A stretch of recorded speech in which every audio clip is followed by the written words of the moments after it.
What does the Bible say you should do that connects to the promise you are looking for? For instance, the Bible talks about laziness and begging, how that both of them are related. So when you meditate on the fact that the Bible says a diligent hand shall be made fat, is that true? What is your point of obedience now? Whatsoever your hand findeth to do, that is in righteousness, you do as unto God.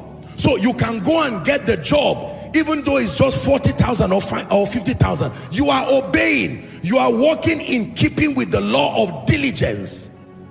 That there is a relationship between increase and diligence. There is he that scattereth and yet increaseth. There is he that withholdeth more than is meet and tends to poverty. Okay? What then is the action points there? That means I will give. Not out of compulsion or manipulation, but with the revelation that, number one, I love Jesus, but that the law of increase is connected to giving. And then you do so, and it works for you. That's why I said obedience requires not just zeal, but the spirit of wisdom. You need to know what to do. Master, we have toiled all night. There are many people who are found wanting in the place of obedience. Is why they do not see promises manifest. Let me tell you the truth. As much as I sympathize with the many things happening around our nation, there are people, even if dollar were 1 naira to $1, they will still be poor, because their problem is not Nigeria, nor whatever government is in power. I'm not a politician. There is an intrinsic determination to remain lazy. Jesus said the poor you always have with you.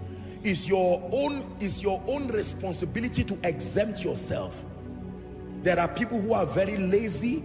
There are others whose energy is not coordinated with wisdom. So there is blind dissipation of energy that is not constructive. This is what we call productivity.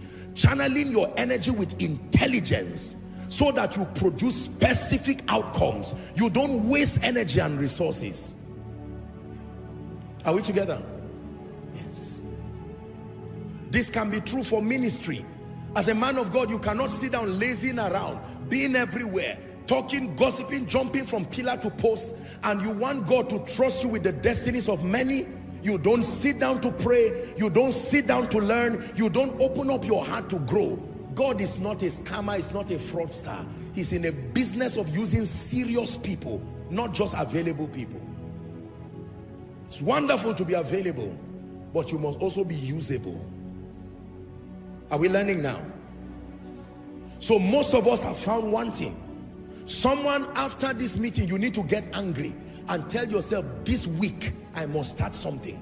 If a job does not come, by the spirit of grace, I will read a book, I will watch something profitable online, I will get up and go and look for, there's a land that my brother has, I will start farming this week.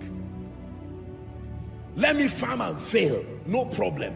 At the point of obedience, that's when the miracle comes. He told the 10 lepers, go and show yourself to the priest. The Bible says as they went. Say as they went. One more time, say as they went. The miracle happens at the point of obedience.